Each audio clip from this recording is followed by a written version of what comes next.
નમસ્કાર વિદ્યાર્થી મિત્રો, આજે આપણે સ્વાધ્યાયના અમુક દાખલા ગણીશું. એમાંનો પહેલો દાખલો લઈએ, સ્વાધ્યાયનો 1.3 દાખલો. આયર્નના એક ઓક્સાઇડ, એટલે આયર્ન એટલે લોખંડ, એનો એક ઓક્સાઇડ આપેલો છે.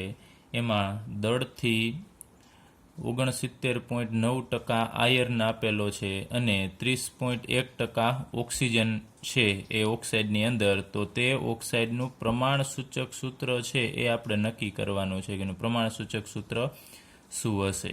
તો આવો દાખલો આપણે આગળ ઉપર ભણી ગયા છીએ. પ્રમાણ સૂચક સૂત્ર ઉપરથી આપણે આણ્વીય સૂત્ર નક્કી કરવાનું છે એવો દાખલો આપણે આગળ ઉપર ભણી ગયા છીએ. અહીંયા પ્રમાણ સૂચક સૂત્ર સુધી જ આપણે આ દાખલો ગણવાનો છે. તો આપણે એના માટે એક કોષ્ટક બનાવવું પડશે. તમને ખ્યાલ છે આગળ ઉપર આપણે ભણી ગયા છીએ. એના માટે આયર્નનું પરમાણ્વીય દળ 55.85 એટોમિક માસ યુનિટ અને ઓક્સિજનનું પરમાણ્વીય દળ 16 એટોમિક માસ યુનિટ છે. હવે અહીંયા આપણે ટેબલ બનાવીએ. સૌપ્રથમ તમને ખ્યાલ છે આપણે તત્વની કોલમ બનાવીએ છીએ. એમાં કેટલા તત્વ આપેલા છે ઓક્સાઇડની અંદર, તો એ તમને ખ્યાલ આવી જશે. જેટલી ટકાવારી હોય એ આયર્ન અને ઓક્સિજન બે છે. એટલે કીધું છે આયર્નનો ઓક્સાઇડ, એટલે એમાં એક આયર્ન હશે ને એક ઓક્સિજન હશે. તો બે તત્વો અહીંયા આપણે લેવાના થશે, એક આયર્ન Fe અને બીજું ઓક્સિજન. ત્યારબાદ તમને ખ્યાલ છે બીજી કોલમ છે આપણે એના પરમાણ્વીય દળની લખીએ છીએ. પરમાણ્વીય દળ, તો Feનું પરમાણ્વીય દળ છે 55.85 છે અને ઓક્સિજનનું પરમાણ્વીય દળ 16 એટોમિક માસ યુનિટ છે. અહીંયા પણ એ જ એકમ આવશે. હવે અહીંયા આપણે મોલર દળ લઈએ તો AMU નીકળી જશે. તમને ખ્યાલ છે અહીંયા આપણે ગ્રામ લઈ લઈએ છીએ જો મોલર દળ કહેવામાં આવે તો. ત્યારબાદ આપણે અહીંયા જે દળ ટકાવારી આપેલી છે આયર્ન એટલે Fe, એની દળ ટકાવારી લખીએ.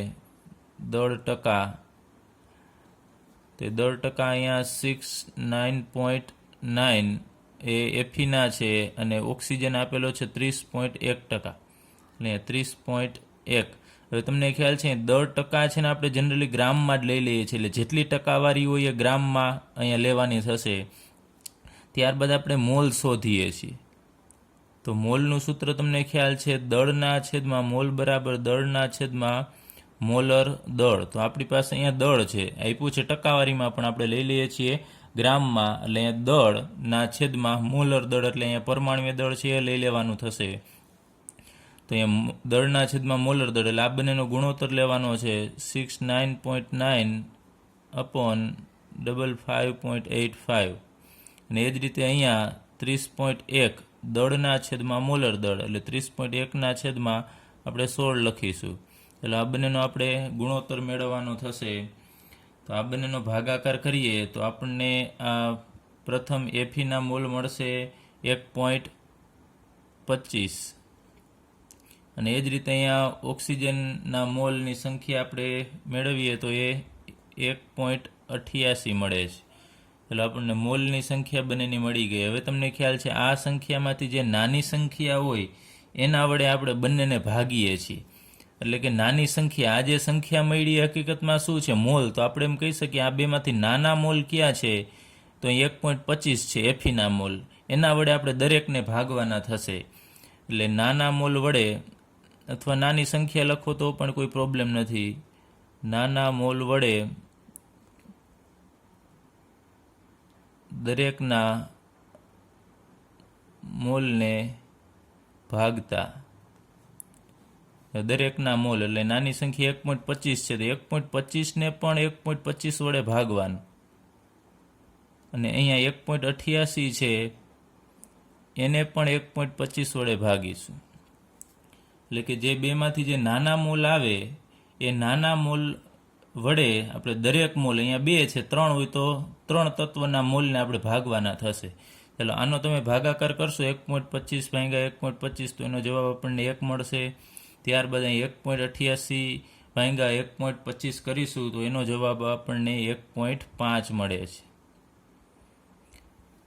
હવે અહીંયા તમે જુઓ છો કે આ સંખ્યા અહીંયા પૂર્ણ સંખ્યા છે, પરંતુ આ પૂર્ણ સંખ્યા નથી. તો તમને ખ્યાલ હોય તો આગળ ઉપર આપણે કીધું જો અપૂર્ણાંક સંખ્યા હોય તો એ 2ની કે 1ની નજીક હોય એની સાથે ભેળવવું. માનો કે અહીં 1.99 હોત, અહીં 1.99, તો આપણે એપ્રોક્સિમેટલી 2 કરી નાખીએ, પરંતુ અહીં 1.5 છે, તો એ 2ની નજીક કહેવાય ને 1ની નજીક, એટલે આ વેલ્યુ છે એને આપણે ઉગણી શકાય નહીં. 1.5 વેલ્યુ મોટી કહેવાય.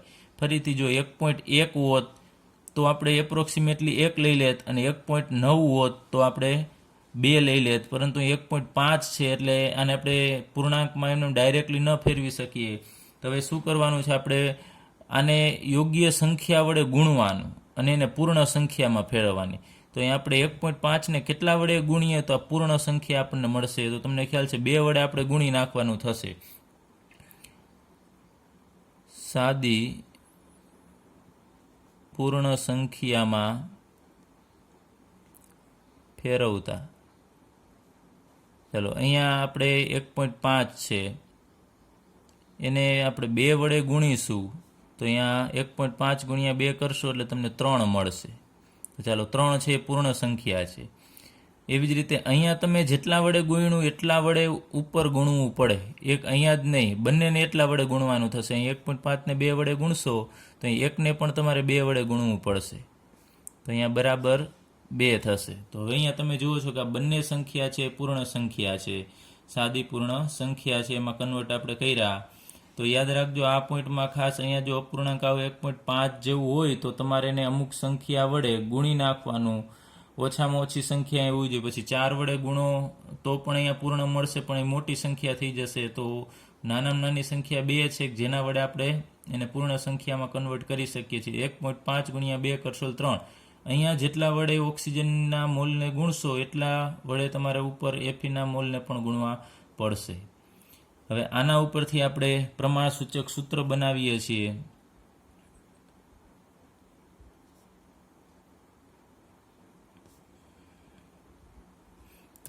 એનું પ્રમાણસૂચક સૂત્ર માટે એફી અને એની ફાઇનલ અહીંયા સાદી પૂર્ણાંક સંખ્યા કેટલી મળે છે આપણને? 2. એટલે એનો મતલબ કે એફીના 2 પરમાણુ હશે અને ઓક્સિજનની સાદી પૂર્ણાંક સંખ્યા છે, પૂર્ણ સંખ્યા 3 મળે છે, તો ઓક્સિજન 3 હશે. તેમાંથી તમારે લખવાનું એફીના 2 પરમાણુ, કારણ કે અહીંયા 2 મળે છે, અને ઓક્સિજન 3 મળે છે, તો તમારે લખી નાખવાનું O3. તો એનું પ્રમાણસૂચક સૂત્ર આપણને મળી ગયું Fe2O3. તો આ મુજબ તમે આ પ્રમાણસૂચક સૂત્ર મેળવી શકો. પરંતુ અહીંયા પ્રમાણસૂચક સૂત્ર સુધી જ દાખલો ગણવાનો કીધો છે. આણ્વીય દળ આપણને મેળવવાનું કીધું નથી. જો આણ્વીય દળ મેળવવાનું આપણને કહે તો આણ્વીય દળની જરૂર પડશે અથવા મોલર દળની જરૂર પડશે. તો અહીંયા આ દાખલો છે પૂર્ણ થાય છે. ફરીથી એક વખત જોઈ લઈએ. તત્વ લખવાના, અહીંયા મોલર દળ અથવા આપણે પરમાણુ દળ કહીએ છીએ. અહીંયા દળ ટકાવારી લેવાની છે, પછી મોલ માટે આ બંનેનો ગુણોત્તર લેવાનો, દળના છેદમાં મોલર દળ. ત્યારબાદ જે મોલ નાના આવતા હોય બધાથી ઓછા મોલ, એ ઓછા મોલ વડે આપણે દરેકની મોલ સંખ્યાને ભાગીશું, અને જો અપૂર્ણાંક મળે તો એને યોગ્ય સંખ્યા વડે ગુણી અને પૂર્ણાંકમાં ફેરવવાનું થશે. ત્યારબાદ અહીંયા જે સંખ્યા મળે એ એફીના પરમાણુ છે, તો એફી 2 છે અને ઓક્સિજન 3 છે, તેના ઉપરથી સૂત્ર મળશે Fe2O3. ચલો, હવે આપણે સ્વાધ્યાયનો દાખલો 1.8 ગણીએ. જે આના રિલેટેડ જ છે એટલે આપણે ડાયરેક્ટલી 1.8 ગણીએ છીએ, કારણ કે અડધો દાખલો છે આપણે અહીંયા ગણી લીધો છે, એ જ અહીંયા ઇન્વોલ્વ થશે. 1.8 દાખલો છે, એની રકમ તમે જોશો તો બંનેની મળતી જ આવે છે, સેમ જેવી જ રકમ છે એની. તો એની રકમ આપણને કહે છે સ્વાધ્યાયનો 1.8 દાખલો ટેક્સ્ટબુકમાં આપેલો છે. એમાં કીધું છે આયર્ન ઓક્સાઇડનું અણુ સૂત્ર તમારે ગણવાનું છે. આયર્ન ઓક્સાઇડનું આણ્વીય સૂત્ર ગણો. હવે એમાં આપણને આપેલું છે આયર્નની ટકાવારી. તો ઉપર જે આયર્નની ટકાવારી છે એટલી જ અહીંયા આપેલી છે. આયર્નની ટકાવારી છે 69.9% અને ઓક્સિજનની ટકાવારી આપેલી છે 30.1%. અને બીજું એક મોલર દળ આયર્ન ઓક્સાઇડનું મોલર દળ જે આપેલું નથી રકમમાં, પરંતુ એ આપવું પડે તો જ દાખલો થશે. એટલે આપણે અહીંયા લઈએ છીએ એનું મોલર દળ 159.7 ગ્રામ પ્રતિ મોલ થશે. હાલો, મોલર દળ એનું આપી દીધું છે, આમ ટેક્સ્ટ બુકમાં નથી આપેલું રકમમાં, પરંતુ એને આપવું જ પડે, એ આપશે જો એક્ઝામમાં તમને પૂછે આ દાખલો તો. તેનું મોલર દળ 159.7 ગ્રામ પર મોલ છે. તો આપણે આણ્વીય સૂત્ર શોધવું હોય તો સૌ પ્રથમ પ્રમાણસૂચક સૂત્ર મેળવવું પડે, એ તમને ખ્યાલ છે. હવે તમે રકમ જોશો તો ઉપરની રકમ છે સેમ ટુ સેમ રકમ છે. આયર્નનું પ્રમાણ કેટલું છે? 69.9 છે, એ જ છે. ઓક્સિજન છે એનું પ્રમાણ અહીંયા 30.1% છે, તો અહીંયા પણ એટલું જ આપેલું છે. તો ટૂંકમાં ઉપરની વસ્તુ છે એ જ અહીંયા આપેલી છે. વધારાનું આપણને કીધું છે કે આયર્ન ઓક્સાઇડનું આણ્વીય સૂત્ર માત્ર ગણવાનું છે. તો આણ્વીય સૂત્ર માટે પ્રમાણસૂચક સૂત્ર મેળવવું જ પડશે, એ આપણે મેળવી લીધું છે. એટલા માટે જ આ દાખલો અહીંયા આપણે લીધેલો છે, કારણ કે આ દાખલાનો અડધો દાખલો આ 1.3નો જ જવાબ છે. તેનું પ્રમાણસૂચક સૂત્ર છે આપણે ભણી ગયા, એટલે ફરીથી રિપીટ કરતા નથી. ત્યાં સુધી દાખલો તમારા 1.8 એટલે 1.8ની શરૂઆત તો તમારે આ 1.3નો દાખલો જે આપણે ગણ્યો એટલો તો અહીંયા ગણવાનો જ થશે. એના પછીનો આપણે દાખલો શું ગણીશું એ અહીંયા લખીએ. તો પ્રમાણસૂચક સૂત્ર આપણને મળ્યું Fe2O3. હવે એ પ્રમાણસૂચક સૂત્રનું આપણે દળ ગણીએ. સૂચક સૂત્ર દળ બરાબર કેટલું થશે? તો Fe છે એ 2 છે, તમને ખ્યાલ છે. અહીંયા Fe 2 છે, તો અહીંયા 2 કૌંસમાં Feનું દળ પ્લસ 3 કૌંસમાં ઓક્સિજનનું પરમાણ્વીય દળ. હવે અહીંયા Feનું દળ છે અહીંયા આપેલું છે એટલે આપણે લખ્યું નથી 55.85, તો 2 કૌંસમાં 55.85 પ્લસ 3 અને ઇન્ટુ ઓક્સિજનનું દળ છે 16. એટલે આ બંનેનું આપણે સાદુરૂપ આપીએ તો ટોટલ આ બધાનો તમે સરવાળો કરશો એટલે એનો જવાબ આપણને મળે છે 159.7. ચલો આ એનું પ્રમાણ સૂચક સૂત્ર દળ આપણને મળ્યું. અહીંયા ગ્રામ પ્રતિ સૂત્ર એવું આપણે લખી શકીએ એનો એકમ. હવે પ્રમાણ સૂચક સૂત્ર મળ્યા પછી આપણે શું કરીએ છીએ તમને ખ્યાલ છે. અહીંયા આપણે એનું એક સૂત્ર લખીએ, આણ્વીય સૂત્ર મેળવવાનું.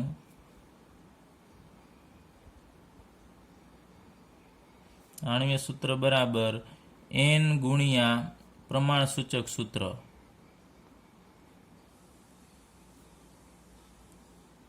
ચાલો n ની વેલ્યુ મેળવવી પડશે. n ની વેલ્યુ માટેનું સૂત્ર આપણે n ને કહીએ છીએ ગુણક સંખ્યા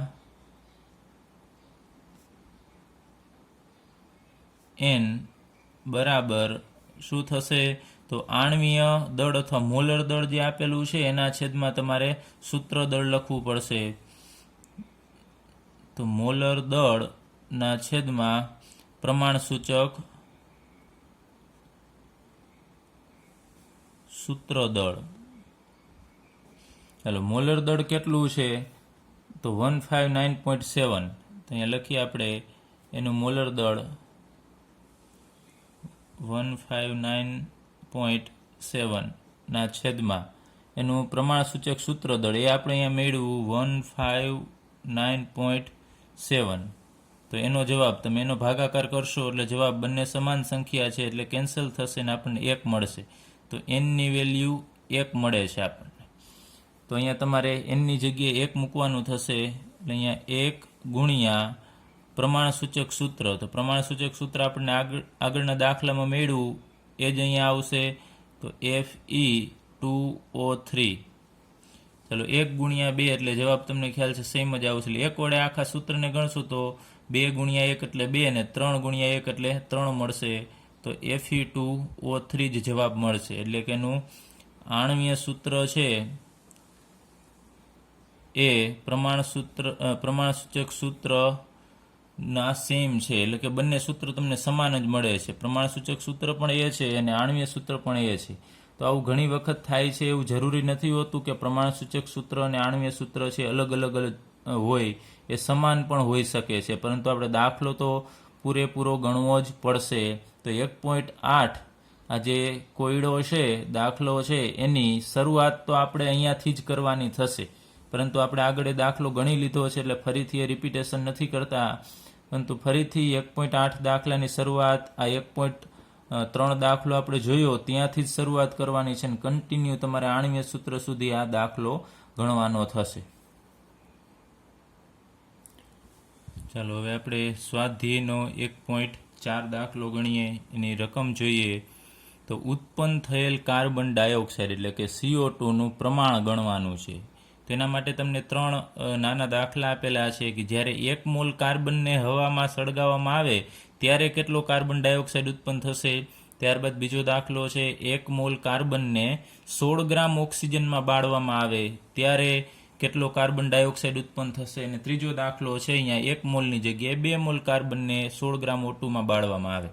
તો સૌ પ્રથમ તો અહીંયા કાર્બન છે એને બાળવામાં આવે છે હવાની હાજરીમાં. તો હવામાં તમને ખ્યાલ છે ઓક્સિજન છે અને કાર્બનનું દહન છે એ ઓક્સિજનની હાજરીમાં થશે. તો અહીંયા C solid plus O2 gas, એમાંથી આપણને મળશે CO2 ગેસ. આ તમને પ્રક્રિયા ખ્યાલ હોવી જોઈએ.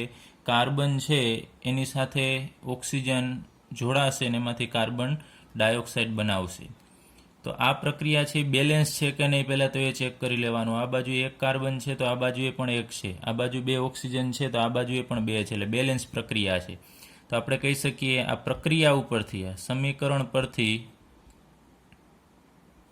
આપણે લખી શકાય કે અહીંયા આપણી પાસે 1 મોલ કાર્બન છે. તમે જુઓ છો આગળ 1 છે એટલે 1 મોલ, અહીંયા તત્વયોગમિતીય ગુણાંક 1 છે એટલે આ 1 મોલ ઓક્સિજન છે. અને CO2 કેટલો અહીંયા ઉત્પન્ન થાય છે તો એ પણ 1 મોલ છે. તો 1 મોલ ઓક્સિજનનું દળ કેટલું થાય? તો આપણે ભણી ગયા છીએ આગળ ઉપર કે 1 મોલ ઓક્સિજનનું ગ્રામમાં દર્શાવેલા દળને એનું મોલર દળ કહેવાય. તો 1 મોલ કોઈ પણ પદાર્થનો, યાદ રાખજો, કોઈ પણ પદાર્થનો 1 મોલ, CO2નો 1 મોલ એટલે કેટલા ગ્રામ થાય તો એનું તમારે મોલર દળ ગણી લેવાનું. તો કાર્બનનું મોલર દળ છે તમને ખ્યાલ છે 12 છે અને ઓક્સિજનનું 16. તો 2 ઓક્સિજનના એટલે 16 દુને 32 થશે. તો 32 પ્લસ 22 એટલે 44 થશે. 44 ગ્રામ થાય. 1 મોલ CO2 એટલે 44 ગ્રામ. એ જ રીતે તમને કહેવામાં આવે કે 1 મોલ ઓક્સિજન એટલે કેટલું થશે તો ઓક્સિજનનું મોલર દળ ગણી લેવાનું. એ એના ગ્રામ થશે, એના મોલ થશે. એટલે યાદ રાખજો ખાસ, 1 મોલ એટલે કેટલો જથ્થો થશે તો કોઈ પણ પદાર્થના મોલર દળ જેટલું દળ છે એ 1 મોલ કહેવાય. કાર્બનનું આપણે 1 મોલ કેટલો થશે? 12. કાર્બનનું મોલર દળ 12 થશે તો અહીંયા 12 ગ્રામ એટલે 1 મોલ થાય. તો આટલું તમને ખ્યાલ હોવો જોઈએ. આપણે આગળ પણ અભ્યાસ કરી ગયા છીએ આનો. હવે આ સમીકરણ પરથી આપણે લખ્યું છે. હવે આપણે રકમમાં આપ્યું છે કે 1 મોલ કાર્બનને હવામાં સળગાવવામાં આવે તો કેટલો CO2 ઉત્પન્ન થશે એ મેળવવાનું છે. તો 1 મોલ, આ સમીકરણમાં પણ આપણે 1 મોલ જ સળગાવીએ છીએ. તો 1 મોલ સળગાવો છો, દહન કરો છો તો કાર્બન ડાયોક્સાઇડ કેટલો મળે છે? 1 મોલ. અને આપણે એના ગ્રામમાં દર્શાવવું હોય તો 44 ગ્રામ. તો આપણને જવાબ મળી ગયો. અહીંયા 1 મોલ છે એને આપણે હવામાં સળગાવીએ છીએ તો કાર્બન ડાયોક્સાઇડ કેટલો ઉત્પન્ન થશે? 1 મોલ એટલે કે 44 ગ્રામ. તો આના જવાબમાં લખી શકીએ આપણે 1 મોલ કાર્બનને હવામાં બાળતા 1 મોલ અથવા તો 44 ગ્રામ લખી શકાય. 44 ગ્રામ CO2 ઉત્પન્ન થાય છે. એટલે આપણને આ જવાબ મળી ગયો. પણ આના માટે તમને પ્રક્રિયા આવડતી હોવી જોઈએ. ચાલો બીજો દાખલો લઈએ કે 1 મોલ કાર્બનને 16 ગ્રામ O2માં બાળવામાં આવે છે. તો પ્રક્રિયા તો સેમ જ આવવાની છે અહીંયા કે C solid plus O2 gas અને એમાંથી આપણને મળે છે CO2 ગેસ. તો તમને 1 મોલ કાર્બન કીધો છે. પહેલાં સમીકરણ ઉપરથી બધું લખી લેવાનું છે. ચાલો સમીકરણ પરથી અહીંયા 1 મોલ આપેલો છે તમને કાર્બન, પછી 1 મોલ ઓક્સિજન છે તો અહીંયા આપણે લખીએ 1 મોલ ઓક્સિજન અને CO2 કેટલો બને છે? 1 મોલ. તો 1 મોલ CO2નું વજન કેટલું થશે? તો એના મોલર દળ જેટલું. આનું મોલર દળ કાર્બનનું 12 અને ઓક્સિજનનું 16 દુને 32 એટલે બંનેનો સરવાળો કરો તો આપણે અહીંયા મેળવ્યો તો 44 ગ્રામ થાય. હવે અહીંયા ઓક્સિજન છે 16 ગ્રામ છે. તો અહીંયા તમારે સમીકરણ ઉપરથી આપણે આટલું લખ્યું પણ સમીકરણમાં 1 મોલ કાર્બન છે તો અહીંયા આપણે 1 મોલ દર્શાવ્યું. પછી બીજું આપેલું છે 16 ગ્રામ ઓક્સિજન. તો હવે અહીંયા સમીકરણમાં પણ તમારે ઓક્સિજનના ગ્રામ દર્શાવવાના. તો 1 મોલ છે તો એના ગ્રામ કેટલા થશે? તો બરાબર જ 16 ગ્રામ થશે. અહીંયા તમારે 1 ઓક્સિજનનું દળ 16 થશે તો અહીંયા O2 છે, 2 ઓક્સિજનને ભેગા કરશો એટલે 32 ગ્રામ થશે તમારે. 1 મોલ ઓક્સિજનનું દળ 32 ગ્રામ, કારણ કે O2 ભેગો અણુ છે તો અણુનું દળ 32 ગ્રામ થાય છે. તો જો 1 મોલ કાર્બનનું દહન કરવું હોય તો 32 ગ્રામ ઓક્સિજનની જરૂર પડે અને આપણને 44 ગ્રામ કાર્બન ડાયોક્સાઇડ મળે.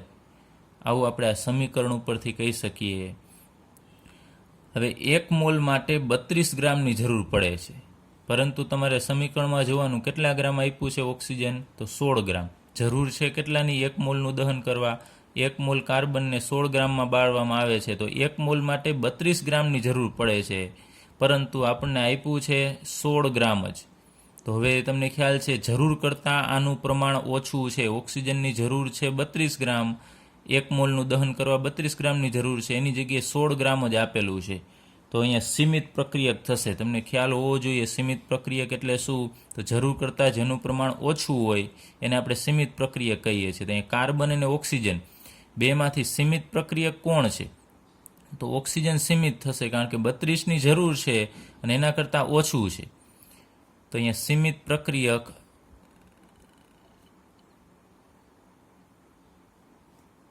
O2 થશે. ઓક્સિજનનું પ્રમાણ જરૂર કરતાં ઓછું છે, તો હવે આનું પ્રમાણ ઓછું છે એટલે એ 16 ગ્રામ વપરાઈ જશે, એટલે પ્રક્રિયા અટકી જશે, કારણ કે હવે વધારે ઓક્સિજન નથી. કાર્બન એમને વધારાનો રહેશે, પરંતુ આગળ પ્રક્રિયા નહીં કરી શકે કાર્બન, કારણ કે ઓક્સિજન 16 ગ્રામ જ છે, પૂરો થઈ જશે. તો હવે ઓક્સિજનના સંદર્ભમાં આપણે ભણી ગયા છીએ આગળ, જે સીમિત પ્રક્રિયક હોય એના આધારે તમારે CO2ની ગણતરી કરવાની છે. તો આપણે મેળવવાનું છે કાર્બન ડાયોક્સાઇડનું પ્રમાણ, તો તમારે જે સીમિત પ્રક્રિયક હોય એનાથી ત્રિરાશી મૂકવાની, કે જો આપણી પાસે 32 ગ્રામ ઓક્સિજન હોય તો 44 ગ્રામ CO2 મળશે. તો અહીંયા લખીએ 32 ગ્રામ O2 હોય ત્યારે 44 ગ્રામ CO2 મળે. 32 ગ્રામે 44 ગ્રામ મળે, પરંતુ હકીકતમાં આપણી પાસે છે કેટલો, તો 16 ગ્રામ જ છે. તો અહીંયા મૂકવું પડશે. તો 16 ગ્રામ ઓક્સિજન હોય ત્યારે કેટલા ગ્રામ કાર્બન ડાયોક્સાઇડ મળે, તો આ બંનેનો ગુણાકાર કરીએ. 16 ગુણ્યા 44/32, તો એનું સાદુરૂપ આપીએ તો આપણને જવાબ મળશે 22 ગ્રામ CO2 મળે. એટલે 16 ગ્રામ O2માં બાળતા, અહીંયા કીધું છે 16 ગ્રામ, 1 મોલને તમે 16 ગ્રામ O2માં બાળશો તો 22 ગ્રામ CO2 જ મળશે. પરંતુ જો અહીંયા તમને 16ની જગ્યાએ 32 ગ્રામ કીધું હોત તો ડાયરેક્ટલી સમીકરણ મુજબ એ જ હતું, 32 ગ્રામ બાળો તો 44 ગ્રામ. તો આ રીતે જ્યારે પ્રમાણ અલગ અલગ હોય સમીકરણ કરતાં, તો તમારે સીમિત પ્રક્રિયક છે જોવો પડશે કે કોણ સીમિત છે. જરૂર હોય 32, આ 1 મોલમાં, અહીંયા 1 મોલ છે, સમીકરણમાં 1 મોલ છે અને આપેલું છે પણ 1 મોલ, તો એ તો જરૂર હોય એટલું જ છે. પણ અહીંયા 32 ગ્રામની જરૂર પડે 1 મોલ માટે, જ્યારે આપેલું છે 16 ગ્રામ જ, એટલે જરૂર કરતાં ઓક્સિજન ઓછો છે, એટલે ઓક્સિજન સીમિત પ્રક્રિયક થશે. અને સીમિત પ્રક્રિયકની જ તમારે ત્રિરાશી મૂકવાની થશે, કારણ કે એ જ પહેલાં પૂર્ણ થઈ જશે ઓછો હોવાથી, અને પ્રક્રિયા અટકી જશે. એટલે તમારે સીમિત પ્રક્રિયક ઓક્સિજન હોવાથી ઓક્સિજનની અને કાર્બન ડાયોક્સાઇડની આ રીતે ત્રિરાશી મૂકી અને જવાબ મેળવી લેવાનો થશે. ત્યારબાદ આના પછીનો દાખલો છે ત્રીજો, એમાં અહીંયા 2 મોલ તમને આપેલું છે આ જગ્યાએ. તો એ 2 મોલ આપેલું છે, તો આપણે એ દાખલો આ જ રીતનો થશે, એટલે ગણતા નથી, એ તમારે ગણવાનો થશે. એ આપણે હોમવર્કમાં આપીએ છીએ તમને. એમાં પણ તમારે સીમિત પ્રક્રિયક જ મેળવવાનો થશે. દાખલો સેમ આ જ રીતે થવાનો છે, જવાબ પણ આ જ આવશે. તમે ગણજો, પ્રેક્ટિસ કરજો. ચલો ત્યારબાદ સ્વાધ્યાયનો દાખલો 1.5 ગણીએ. આ મોલારિટી ઉપર આધારિત દાખલો છે. તો આપણે એની રકમ લઈએ 500 ml 0.375 મોલર જલીય દ્રાવણ બનાવવું છે આપણે. કદ કેટલું છે? 500 ml. દ્રાવણની સાંદ્રતા મોલારિટીમાં આપી છે 500 ml અને 0.375 મોલારિટીવાળું જલીય દ્રાવણ બનાવવું છે. તો એના માટે સોડિયમ એસિટેટ, કે જેનું સૂત્ર છે CH3COO નું દળ ગણવાનું છે.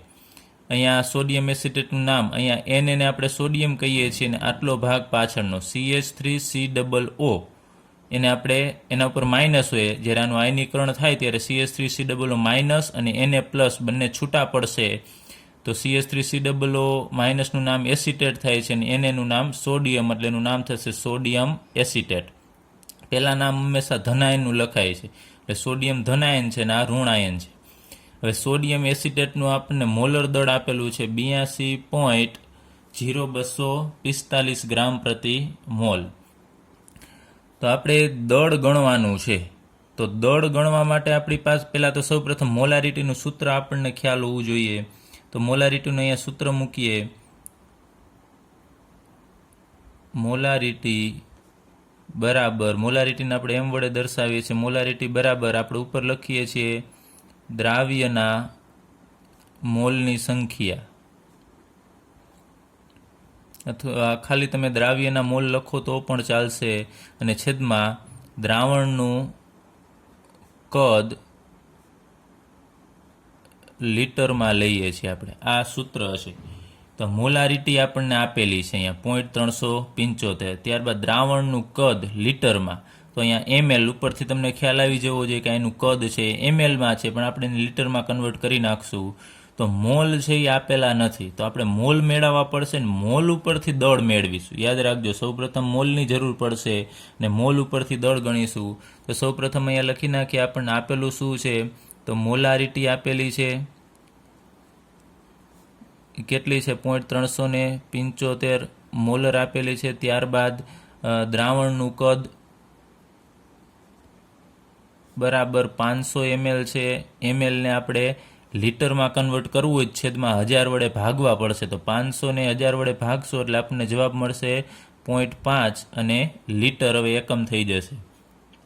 ત્યારબાદ સોડિયમ એસિટેટનું મોલર દળ આપેલું છે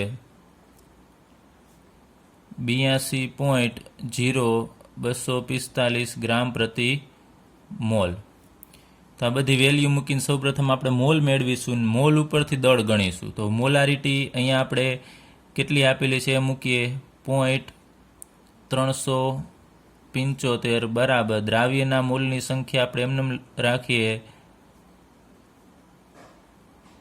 મોલની સંખ્યાના છેદમાં દ્રાવણનું કદ લીટરમાં, આપણે અહીંયા mlમાં હતું એમાંથી લીટરમાં કન્વર્ટ કરી નાખ્યું છે 0.5. હવે દ્રાવ્યના મોલ મેળવવા છે, એને કરતા બનાવીએ તો આ બંનેનો ગુણાકાર થશે. તો અહીં આપણે દ્રાવ્યના મોલ બરાબર આ બંનેનો ગુણાકાર કરીએ તો 0.375 ઇન્ટુ 0.5. ચાલો આ બંનેનો ગુણાકાર કરીએ તો આપણને જવાબ મળશે 0.1875 આટલા મોલ મળશે. એટલે દ્રાવ્યના મોલ આપણને મળી ગયા. અહીંયા દ્રાવ્ય કોણ છે એ તમને ખ્યાલ હોવો જોઈએ. સોડિયમ એસિટેટ છે એ દ્રાવ્ય છે. હવે આપણને મોલ મળી ગયા, મોલ ઉપરથી આપણે દળ મેળવવાનું છે. તો મોલનું સૂત્ર મૂકવાનું છે, મોલ બરાબર દળના છેદમાં મોલર દળ. તો આ બધું મોલ કેના છે, તો દ્રાવ્યના. દ્રાવ્ય કોણ છે, તો સોડિયમ એસિટેટ છે, એ ઓગળેલો હશે એની અંદર. તો આ બધું જ તમારે સોડિયમ એસિટેટ જે દ્રાવ્ય છે એનું લેવાનું. દ્રાવ્યના આ મોલ પણ સોડિયમ એસિટેટના અહીંયા દળ મૂકવાનું થશે અથવા શોધવાનું છે, સોડિયમ એસિટેટનું મળશે. અને મોલર દળ પણ આપણે સોડિયમ એસિટેટનું જ લેવું પડશે. તો આપણે દળ મેળવવાનું છે કીધું છે, સોડિયમ એસિટેટનું દળ ગણો. તો આપણે દળને કરતા બનાવીએ અથવા ડાયરેક્ટ કિંમત મૂકીએ. પહેલાં મોલ કેટલા, અહીંયા મોલની જગ્યાએ મૂકીએ 0.1875 બરાબર અહીંયા દળના છેદમાં મોલર દળ અહીંયા 82.0245. ચાલો હવે આપણે દળને કરતા બનાવીને, દળ કેનું છે ડાયરેક્ટ અહીંયા આપણે લખીએ, એટલે છેલ્લે ફાઇનલ આપણે લખી લેશું અહીંયા 0.1875 ઇન્ટુ 82.0245. ચાલો આ બંનેનો ગુણાકાર કરવાનો થશે.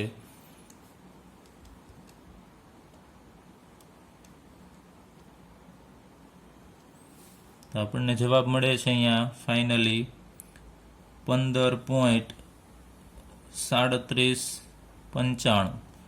આટલા ગ્રામ મળશે. અને આ દળ જે મળ્યું છે આપણે હવે અહીંયા કેનું છે એ લખી નાખીએ. સોડિયમ એસિટેટનું દળ. એટલે આપણને ફાઇનલ જવાબ મળી ગયો છે સોડિયમ એસિટેટનું દળ કેટલું છે.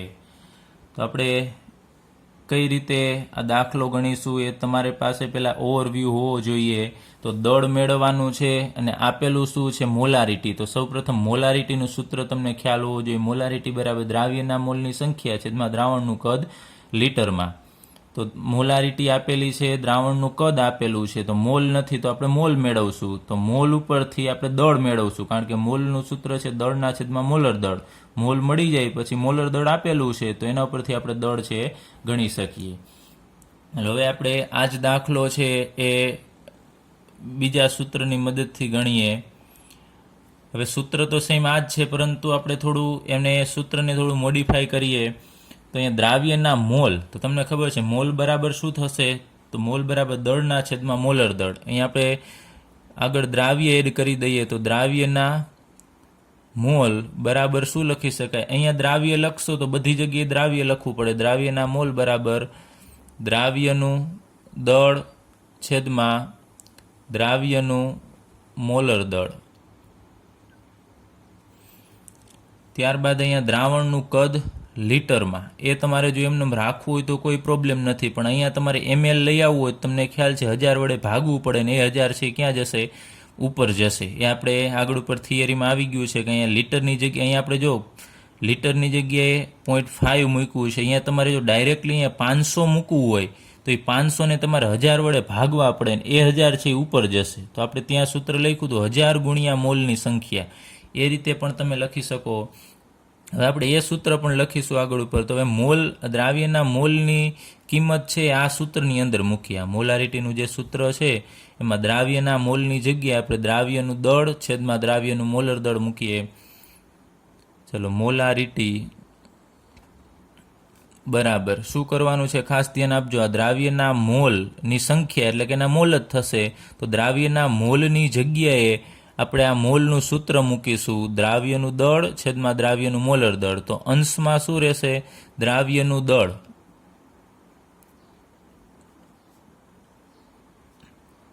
છેદમાં આ દ્રાવ્યનું મોલર દળ.